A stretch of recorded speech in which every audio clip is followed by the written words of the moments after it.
আমি বিচাৰিছো শান্তিপূৰ্ণ সহাৱস্থান। শান্তিপূৰ্ণ সহাৱস্থান কেতিয়া সম্ভৱ হ'ব? যেতিয়া আমি শিক্ষাৰে শিক্ষিত হ'ব পাৰিম। আমি সকলো জাতি জনগোষ্ঠীৰ লগত সমিল মিলেৰে থাকিব বিচাৰো। যিটো আমাৰ ইছলামে কৈছে তুমি মুছলমান, তোমাৰ ঘৰৰ ওচৰত যদি কোনো বেলেগ ধৰ্মৰ মানুহ আছে, সেই বেলেগ ধৰ্মৰ মানুহক যাতে কোনো আঘাত দিয়া নহয়, তেওঁলোকে তোমাৰ দ্বাৰাই যাতে কোনো যন্ত্ৰণা নাপায়, তোমাৰ দ্বাৰাই যাতে তেখেতসকলৰ কোনো ক্ষতি কৰা নহয়। এয়াই আছিল ইছলামৰ আদৰ্শ। কিন্তু তাৰ পৰা ফালনি কাটি আজি আমি কোনটো দিশত গৈছো? জনসজাগতা সভা ইয়াত অনুষ্ঠিত কৰা হৈছে। কিহৰ ওপৰত কৰা হৈছে জনসজাগতা সভাটো? ইয়াত লিখা আছে ক্ৰমবৰ্ধমান জোৱা, মদ, ড্ৰাগছ আৰু অন্যান্য অসামাজিক কাৰ্যকলাপৰ বিৰুদ্ধে জনসজাগতা সভা। এতিয়া কথা হৈছে, আমি ইয়াত যিখিনি মানুহ উপস্থিত আছো সকলোৱে ইছলাম ধৰ্মৰ মানুহ, হয়নে? ইয়াত 100% আমি ইছলাম ধৰ্মৰ মানুহ, হয়নে? যদি আমি ইছলাম ধৰ্মৰ মানুহ হয়, আজি যি বিষয়সমূহৰ ওপৰত ইয়াত জনসজাগতা সভা অনুষ্ঠিত কৰা হৈছে, আমি মুছলমান হিচাপে জনসজাগতা সভা অনুষ্ঠিত কৰাৰ কোনো প্ৰয়োজন আছে নেকি? আছে। যদি আমি মুছলমান হয়, আজি আপোনালোকৰ এই অঞ্চললৈ আহিছো, ইয়াত বহিছো, ৰাজহুৱাভাৱে অসমৰ ঐতিহ্য এখন ফুলাম গামোচাৰে আপোনালোকে আদৰণি জনাইছে। ইয়াত যিখিনি আমি অতিথি আহিছো সকলোকে আদৰণি জনাইছে। আমাৰ ডক্টৰ ছাৰ আহিছে, তেখেতকো আপোনালোকে এনেদৰে আদৰণি জনাইছে এখন ফুলাম গামোচাৰে। এইখন সজাগতা সভাত আমি আহি আপোনালোকৰ সন্মুখত দপ দপ কৰি গুচি যাম। অহাকালিয়ে ধৰ্মৰা অঞ্চলত এটা অপ্ৰীতিকৰ ঘটনা সংঘটিত হ'ব, বাল্য বিবাহৰ ঘটনা সংঘটিত হ'ব, ধৰ্মৰা অঞ্চলত নাৰী নিৰ্যাতনৰ ঘটনা সংঘটিত হ'ব, ধৰ্ষণৰ ঘটনা সংঘটিত হ'ব। তেতিয়াহ'লে আপোনালোকে অসমৰ ঐতিহ্য গামোচাখনেৰে যে আপোনালোকে আমাক আদৰণি জনালে, ইয়াৰ কোনো মানে থাকিব নেকি? থাকিব? তেতিয়াহ'লে আমি কি কৰিব লাগিব? ইয়াত যিসকল মানুহ নিজৰ অমূল্য সময় নষ্ট কৰি ইয়ালৈ আহিছে, তেওঁলোকে কি কয় আৰু কিহৰ বাবে কয় আৰু ইয়াৰ পৰা আমি কেনেকৈ পৰিত্ৰাণ পাম, এইখিনি আমি সকলোৱে চিন্তা কৰিব লাগিব। আৰু এইখিনি আমি যিবোৰ আখৰা আছে সেইখিনি শুধৰণি কৰিব লাগিব। ইছলাম ধৰ্ম মানে কি? ইছলাম শান্তিৰ ধৰ্ম। নবীজীৰ যুগত কেনেকুৱা পৰিৱেশ আছিল? যেতিয়া নবীজী আছিল, সাহাবীসকলৰ যুগ আছিল, সেইটো সময়ত মুছলমানৰ ওচৰত, সাহাবীসকলৰ ওচৰত ওই সম্প্ৰদায়ৰ যিসকলে ইছলাম গ্ৰহণ কৰা নাছিলে, সেই ব্যক্তিসকলে নিজৰ সন্তানক, নিজৰ জীয়াৰীক মুছলমানৰ ওচৰত আমানত হিচাপে ৰাখি গৈছিল। তেখেতসকলৰ বিশ্বাস আছিল, মুছলমানৰ ঘৰত যদি মোৰ সন্তানটিক, মোৰ জীয়াৰীক ৰাখি যায়, তেতিয়াহ'লে নিৰাপদ থাকিব। আজি কি পৰিৱেশ আহিছে চিন্তা কৰক আপোনালোকে। ইছলামৰ আদৰ্শ কি আছিলে? সেই সাহাবীসকলৰ জামানাত দুজন ইহুদী মদিনাত গ'ল যে ইছলাম ধৰ্মৰ ইমান প্ৰসাৰ কেনেকৈ হৈ আছে, কিয় ইমান মানুহ দৈনিক ইছলাম ধৰ্ম গ্ৰহণ কৰি আছে? দুজন ইহুদী মদিনাত খোজ খবৰ ল'ব গ'ল গুপ্তচৰ হিচাপে। মদিনাৰ অলিয়ে গলিয়ে ঘূৰি ফুৰিছে। 6 দিন 7 দিন থকাৰ পিছত এদিন এখন বজাৰত গ'ল। মদিনাৰ বজাৰত গৈ এটা মুছলমানৰ দোকানত গ'ল। দোকানত গৈ কিবা বস্তু ক্ৰয় কৰিব গৈ ক'লে, ভাই এই বস্তুবোৰ আমাক দিয়ক। তেতিয়া মুছলমান ভাইয়ে কি কৰিলে যে, ভাই মোৰ দোকানত এই বস্তু নাই, কিন্তু ইহুদীসকলে দেখিছে যে এই দোকানত বস্তুখিনি আছে। আমাৰ মুছলমান ভাই জোৰ কৰি কৈছে, আমাৰ দোকানত বস্তু নাই, মোৰ ওচৰত আৰু এটা দোকান আছে, সেই দোকানত বস্তুখিনি পাব, আপোনালোকে গৈ তাৰ পৰা বস্তুখিনি ক্ৰয় কৰক। সেই মানুহ দুটা গুপ্তচৰৰ দোজৰে সেই ব্যক্তিৰ পৰা বস্তুখিনি ক্ৰয় কৰি লৈ আহি আকৌ এই দোকানত আহিল, মুছলমানৰ দোকানত আহি সুধিলে যে, আপোনাৰ দোকানত এই বস্তুখিনি থকাৰ পিছত আমাক কিয় নিদিলে? এতিয়া মুছলমান ভাইয়ে ক'লে মই গোটেই দিন আল্লাহৰ ৰহমতত বহু বিক্ৰী কৰিছো, কিন্তু মোৰ ওচৰতে যিখন দোকান, সেই দোকানদাৰ হল বেলেগ ধৰ্মৰ মানুহ ইহুদি। সি গোটেই দিন এটা বস্তু বিক্ৰী কৰিব পৰা নাই। মই এই কাৰণেই তেখেতক সেই দোকানত তোমালোকক সেই দোকানত পঠাই দিছো, যাতে ইয়াৰ কিছু বিক্ৰী হয়। এই আছিল ইছলামৰ আদৰ্শ। আৰু এই আদৰ্শ দেখি সিদিনা এই ইহুদি দুজনে ইছলাম গ্ৰহণ কৰিলে। এতিয়া চাওক, আমি সেইবোৰ আদৰ্শৰ পৰা কিমান দূৰ। মদ খাব নালাগে বুলি মুছলমানে সজাগতা সভা কৰে, কিমান দুৰ্ভাগ্য কৰিব লাগে। জুৱা খেলিব নালাগে বুলি মুছলমানে সজাগতা সভা কৰিব লাগে, কিমান আমাৰ দুৰ্ভাগ্য। অনৈতিক কৰ্ম কৰিব নালাগে বুলি জনসজাগতা সভা আমি কৰিব লাগে। নাৰী নিৰ্যাতন, জিনা ব্যভিচাৰ যাতে নহয়, ইয়াৰ ওপৰত আমি এতিয়া সজাগতা সভা কৰিব লাগে। এয়াই আমাৰ আদৰ্শত পৰিণত হৈছে। ইছলাম ধৰ্মৰ নীতি নিয়ম আমি এৰি দিয়াৰ ফলতেই আজি আমি এনেকুৱা এক পৰ্যায় পাইছো। বহু কথা আছে। বাল্য বিবাহ বন্ধ হৈছে, বিভিন্ন বক্তাই গৈছে। আমাৰ চিকিৎসক ছাৰেও কৈ গ'ল, গোপনে বাল্য বিবাহৰ বন্দোবস্ত চলে। আপোনালোকে দেখিছে নিউজত, মই পোষ্ট শ্বেয়াৰ কৰিছো, চাব। 5 জনক বিলাসী পাৰা আঁকিয়ে চচৰাই লৈ ফুৰি আছে। দেখিছেনে নাই আপোনালোকে? নিউজ চাব, কোনখিনি পৰিণত হৈছো আমি। বাল্য বিবাহৰ ক্ষেত্ৰত ABMC প্ৰতিষ্ঠাৰ পৰা আজিৰ দিনলৈকে আমি এনে কোনো দিন নাই বাল্য বিবাহৰ কথা কোৱা নাই, এনে কোনো দিন নাই আমি শিক্ষাৰ কথা কোৱা নাই, এনেকুৱা আমি দিন নাই যে আমি শিক্ষাৰ ক্ষেত্ৰত আগবাঢ়ি যাব লাগে, অনৈতিক কামৰ পৰা বিৰত থাকিব লাগে, এনেকুৱা কোনো দিন নাই যে আমি কৰা নাই। BTCৰ এনেকুৱা কোনো সংখ্যালঘু মুছলমানৰ ঘৰ নাই য'ত নেকি আমি শিক্ষাৰ কথা লৈ যোৱা নাই। BTCৰ এনেকুৱা কোনো সংখ্যালঘুৰ ঘৰ নাই য'ত নেকি আমি মদ বাল্য বিবাহ বন্ধ কৰিব লাগে এই কথা লৈ যোৱা নাই। প্ৰতিটো ঘৰতে আমাৰ মেছেজ গৈছে, তথাপিও এইবোৰ হৈ আছে। বাল্য বিবাহৰ ক্ষেত্ৰত বহুত কঠোৰ আইন আনিছে। আইনৰ কথা আপোনালোকে জনাৰ প্ৰয়োজন আছে যে বাল্য বিবাহ আইন 2006 বিবাহৰ উপযুক্ত বয়স হৈছে ছোৱালীৰ 18 বছৰ, ল'ৰাৰ 21 বছৰ। 18 বছৰৰ তলৰ কোনো ছোৱালীক যদি উপযুক্ত বয়সৰ কোনো ল'ৰাই বিয়া কৰে, তেখেতৰ 2 বছৰৰ সশ্ৰম কাৰাদণ্ড আৰু 1 লাখ টকাৰ জৰিমনা। অকল তেখেতৰ ক্ষেত্ৰতে নহয়, যিজন বিয়া পাতিলে তেখেতৰ ক্ষেত্ৰতে নহয়, তেখেতৰ অভিভাৱক যিসকলে বিয়া পাতি দিলে, ইমাম, তাৰপিছত পণ্ডিত, সকলোৰে ক্ষেত্ৰত একেই শাস্তি। 2 বছৰৰ সশ্ৰম কাৰাদণ্ড, 1 লাখ টকাৰ জৰিমনা।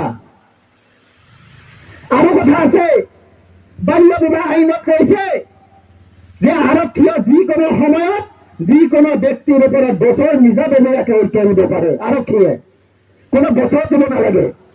আৰক্ষীয়ে বাল্য বিবাহত জড়িতসকলৰ ওপৰত যিকোনো সময়ত যিকোনো ক্ষেত্ৰত নিজাববীয়াকৈ গোচৰ তৰিব পাৰে। বাল্য বিবাহ আইনে কৈছে 18 বছৰৰ তলৰ কোনো ছোৱালীক বিয়া পাতি যদি শাৰীৰিক সম্পৰ্ক কৰে, পক্সো আইনৰ ধাৰাত দোষী সাব্যস্ত হ'ব। আচ্ছা, ইমানখিনি কঠোৰ আইন, এই আইন থকাৰ পাছতো আজি বাল্য বিবাহ গোপনে গোপনে চলি আছে আৰু ধৰাও হৈছে। চিন্তা কৰাৰ প্ৰয়োজন আছেনে নাই কওক? UCC আহিল, UCC কি কৈছে? UCCয়ে কৈছে এটাতকৈ অধিক বিয়া পাতিলে, বৰ্তমান সময়ত যদি এটাতকৈ বেছি বিয়া পাতে, তেতিয়াহ'লে ইয়াৰ 2 লাখ টকাৰ জৰিমনা, 3 বছৰৰ কাৰাদণ্ড। তাৰপিছত আৰু কৈছে UCCয়ে, কোনো মানুহৰ তথ্য যদি গোপন ৰাখি বিয়া কৰায়, যে ল'ৰাৰ বয়স হৈছে আমি দেখি আছো 20 বছৰ, কোনোবা আধাৰ কাৰ্ড বনাই লৈছে 21 বছৰ, ইয়াৰ বাৰ্থ চাৰ্টিফিকেট, স্কুল চাৰ্টিফিকেট আৰু বেলেগ বেলেগ চাৰ্টিফিকেট আছে, ইয়াত আছে 20 বছৰ। যদি পুলিচৰ নজৰত ধৰা পৰে যে বয়সৰ খেলি মেলি কৰা হৈছে, ছোৱালীৰ 18 বছৰ হোৱাই নাই, কাগজ এটা আধাৰ কাৰ্ড এটা বনাই লৈ বিবাহ দিব গৈছে, তেতিয়াহ'লে ইয়াৰ শাস্তি কি হ'ব? ইয়াৰ শাস্তি হ'ব 3 মাহৰ জেল, 25,000 টকাৰ জৰিমনা। UNCCয়ে কৈছে। এই বস্তুবিলাক আমি জনাৰ দৰকাৰ আছে নে নাই? আজি চাওক, বিভিন্ন বক্তা বহু গুৰুত্বপূৰ্ণ কথা আপোনালোকৰ মাজত দাঙি ধৰিলে। এতিয়া নাজানো আপোনালোকৰ মূৰত কি লৈ গ'ল। আজি এনেকুৱা এক পৰ্যায় পাইছে, নিজৰ সন্তানে নিজৰ কথা নামানে, নিজৰ সৰু ভাইয়ে নিজৰ কথা নামানে, উশৃংখল হৈ গৈছে। আজি আপোনালোকে বিচাৰে নেকি যে নলবাৰীৰ দৰে ঘটনা সংঘটিত হওক? বিচাৰে নেকি আপোনালোকে? নলবাৰীত এজন যুৱকৰ সৈতে প্ৰেম আছিল, প্ৰেমৰ অচিলালৈ কেনেদৰে 2টা জীৱন একেবাৰে নিঃশেষ হৈ গ'ল। আৰু তাৰ পিছত আমি মুছলমানে কি কৰিলো? মিয়া আৰু গৰিয়া খেলিলো। আমি মিয়াসকলে কৈ আছো গৰিয়া, গৰিয়াসকলে আকৌ কৈ আছে মিয়া। কোনটো পৰ্যায় আমি পাইছো? আৰু এইবোৰ হৈছে চৰকাৰী ষড়যন্ত্ৰ, চৰকাৰ কাৰ দ্বাৰা পৰিচালিত?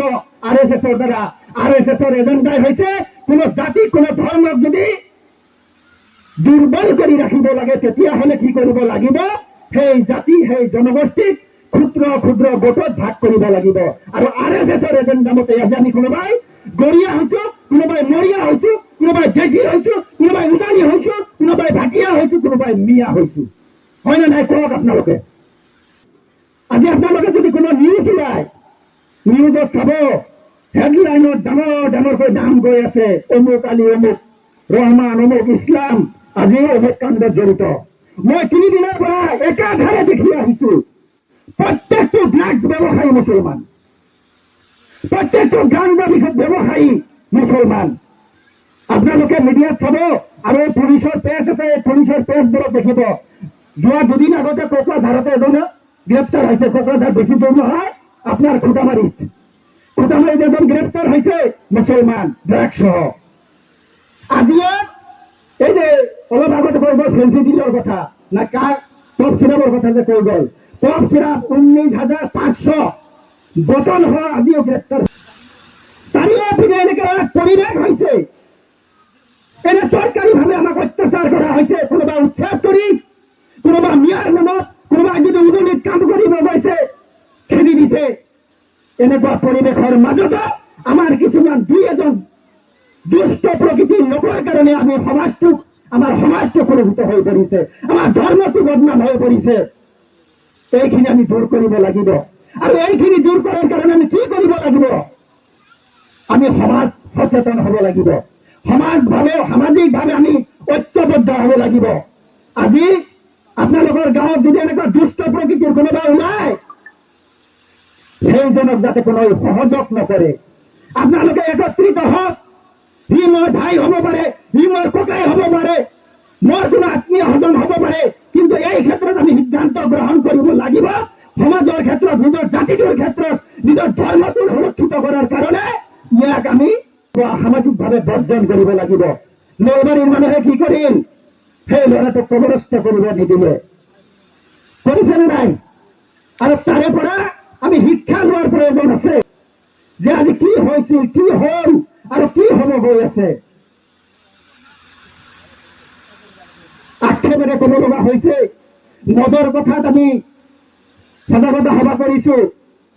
যি মদৰ কথা হাদিছত স্পষ্টভাৱে উল্লেখ আছে, সকলোৱে জানে মদ খাব নালাগে। জিনা কৰিলে কি হয়? ইছলামতকৈ কঠোৰ আইন কথা আছে নেকি কওকচোন?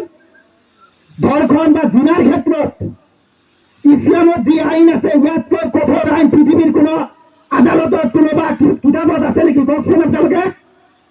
ইছলামিক আইন মতে কি কয়? সেই ব্যক্তিজনক জনচক্ষুৰ সন্মুখত ভয়ানকভাৱে মৃত্যুদণ্ড দিব লাগে। ইয়াততো অকল ধৰ্ষণ কোৱা নাই, জিনাৰ ক্ষেত্ৰতো কৈছে, য'ত নেকি পুৰুষ মহিলা দুজনে সন্মতি থাকে, তাতেও কৈছে জিনাত যদি কোনোবাই জড়িত থাকে, সেই সকলক ভয়ানকভাৱে মৃত্যুদণ্ড দিব লাগে। ইমান কঠোৰ আইন, আমি ইছলাম কৰো। ইছলামৰ কথা ক'লে, নবীজিৰ কথা ক'লে আমাৰ বুকুত আত্মাত আঘাত লাগে, কিন্তু আমি কৰিছো কি?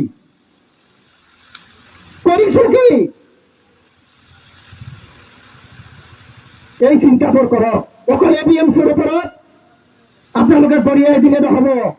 আপোনালোকৰ সজাগ হওক। আপোনালোকৰ নিজৰ সন্তান আছে, নিজৰ ভাই আছে, আবেলি সন্ধিয়া সময়ত খবৰ ৰাখক, ক'ত যায়, কি কৰে, কোন ছোৱালীৰ লগত বিনিময় কৰি আছে, সকলো খবৰ ৰাখক।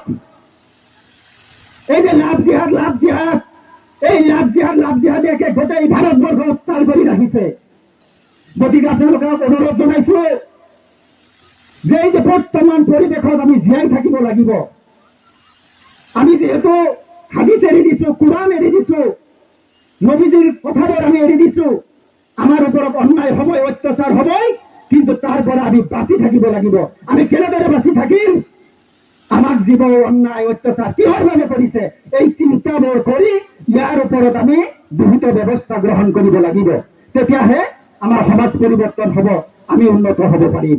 যিহেতু সজাগতা সভা যিবোৰ বিষয়ত আলোচনা হল, আপোনালোকক এটা কৰজোৰে অনুৰোধ জনাইছো, আৰু এই অঞ্চলৰ যুৱক বন্ধুসকলকো কৰজোৰে অনুৰোধ জনাইছো, কোনো বেলেগ ধৰ্মৰ যুৱতীৰ লগত বা কিবাৰ লগত যদি কোনো সম্পৰ্ক উন্নত কৰি থাকে, সেই সম্পৰ্ক যাতে আজিৰ পৰাই চিৰতৰে শেষ হৈ যায়, কেতিয়াও যাতে এইবোৰ আৰু নাহে।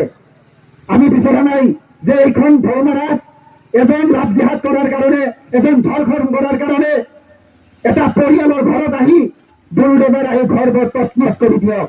আমি সেইবোৰ বিচৰা নাই। আমি বিচাৰিছো শান্তিপূৰ্ণ সহাৱস্থান। শান্তিপূৰ্ণ সহাৱস্থান কেতিয়া সম্ভৱ হব? যেতিয়া আমি শিক্ষাৰে শিক্ষিত হব পাৰিম। আমি সকলো জাতি জনগোষ্ঠীৰ লগত সমিল মিলেৰে থাকিব বিচাৰো। যিটো আমাৰ ইছলামে কৈছে তুমি মুছলমান, তোমাৰ ঘৰৰ ওচৰত যদি কোনো বেলেগ ধৰ্মৰ মানুহ আছে, সেই বেলেগ ধৰ্মৰ মানুহক যাতে কোনো আঘাত দিয়া নহয়, তেওঁলোকে তোমাৰ দ্বাৰাই যাতে কোনো যন্ত্ৰণা নাপায়, তোমাৰ দ্বাৰাই যাতে তেখেতসকলৰ কোনো ক্ষতি কৰা নহয়। এয়াই আছিল ইছলামৰ আদৰ্শ। কিন্তু তাৰ পৰা ফালনি কাটি আজি আমি কোনটো দিশত গৈছো, আজি তিলে তিলে আমি নিঃশেষ হোৱাৰ পথত আগবাঢ়িছো। এতিয়া আমি সকলোৱে চিন্তা কৰি সকলোৱে আগবাঢ়িব লাগিব। ইয়াত গাঁওবোৰ আছে, বিভিন্ন মহোদয়সকল আছে।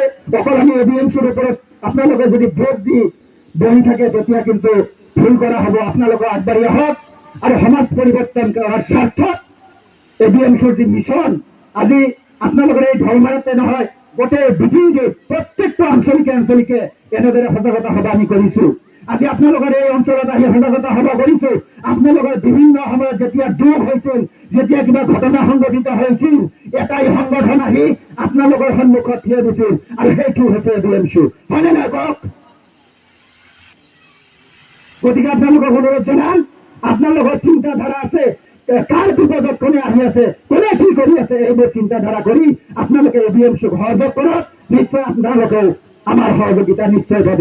আপোনালোকে সহযোগিতা দেখিলে দুজন যুৱতীৰ যিটো ঘটনা সংঘটিত হল, তামোলপুৰৰ পৰা আমাৰ সভাপতি য'ত 5 ঘণ্টা সময় লাগে ঘৰত যাওঁতে, তাৰে পৰা খবৰ ল'ব ইয়ালৈ, আপোনালোকৰ ইয়ালৈ আহিছিলে নাই? APMCৰ সভাপতি আপোনালোকৰ অঞ্চললৈ আহিছিল, সম্পাদক আপোনালোকৰ অঞ্চললৈ আহিছিল। গতিকে আপোনালোকৰ দুখত আমি থাকিম। কেতিয়া থাকিম? আপোনালোকে ভাল হব লাগিব।